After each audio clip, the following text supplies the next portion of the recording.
Well, there are certain things in backgammon that you just have to learn from trial, error, and reference positions. You can't really figure them out very well over the board. Uh, how often you win a gammon in a bear-off is important to have a good handle on, even if it's just a rough estimation, because it'll tell you whether or not it helps with cube action, of course, before you get to this point.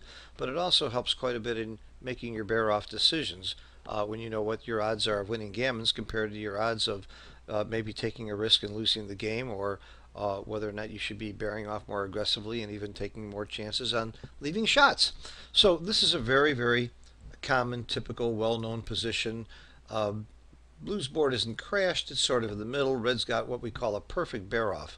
All three of his checkers spread on the high points. Gammons here are very low. For the most part, you should almost not think about winning gammons until you get a bunch of checkers off and you're lucky enough to where Blue dances a bunch. Gammons here are usually somewhere in the range of around 3%. Let's see what our friend says. 2.87%.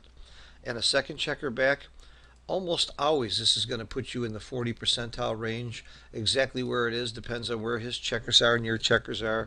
This is a little bit more than 40%, maybe 42, 43%, somewhere in that range, because his board's a little bit crashed and red can be more aggressive bearing off. So let's see, 43.58%. Okay, again, I don't think Albert Einstein uh, could possibly figure this out. I think you'd have to have a reference and just know this from these reference positions. Uh, David Rockwell also gave me a pretty good formula that is pretty helpful. Again, we know that in this position, gammons are in the 3% range, right in that range. How do you figure out how much more gammons are when your opponent has checkers on the outside? Well, David has a formula, again, that's going to depend greatly on exactly where the checkers are. And but again, it's very helpful if you take a checker and you give him 8 pips to get in. This is 8 outside pips. It takes, he would have to roll an 8 to get from here to here. This increases gammons about 10% according to David's formula. Let's take a look. We went from about 3% up to about almost 12%. It's close, right around that 10% range. Again, it can vary slightly depending on where these spares are and where these spares, not really where these spares are, but where these spares are. Now, David's formula is also very helpful in that each additional 4% will kick up the gammons by about another 10%. So let's see what he means. 1, 2, 3, 4 more pips. This should raise us to about 20% gammons, somewhere in that range. Bingo. Very good.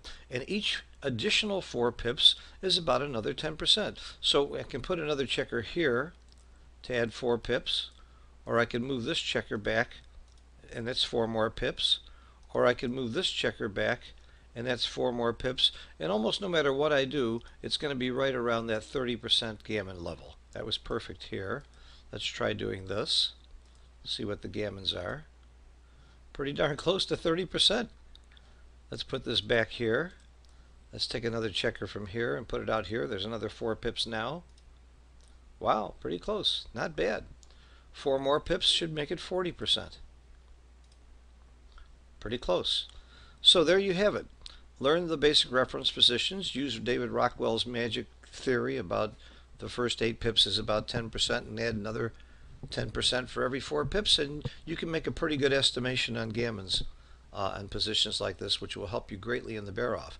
If you're at a score where gammons are worth 1.0 or very, very important, you can be much more aggressive bearing off, and it would be well worth it. And if you're a score where gammons don't matter that much, of course, you'll be safer. But knowing about how many gammons you might get is a very, very good place to start. Hope this was helpful to you, and hope that the big lesson you learn here is you do have to do some study, develop reference positions for each type of position, be able to interpolate from there. David Rockwell is not a rocket science. He's a very smart guy, but he did this by trial and error. He looked at it and he thought, well, what if I move a checker here? Wait a minute. Let's go one step further before I cut off. If this is 40%, let's go back to here where we had about 30% gammons. Well, I got to not take the checker off. So this is about 30%. No, this is 20% gammons. What am I doing? I got to put a checker on the bar. Okay. Let's go back to this position where we have 30% gammons. it would seem logical that if it was off here, it's now 20% gammons, but this could probably be 25% gammons in between. Let's see if we're anywhere close to 25%. 26.6. So if 4 pips adds 10%, 2 pips probably adds around 5%. It works.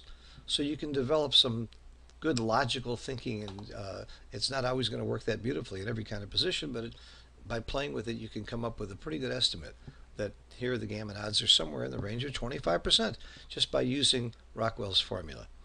Hope it was helpful for you, and thanks for watching, and thanks for your support of the USBGF. Bye-bye.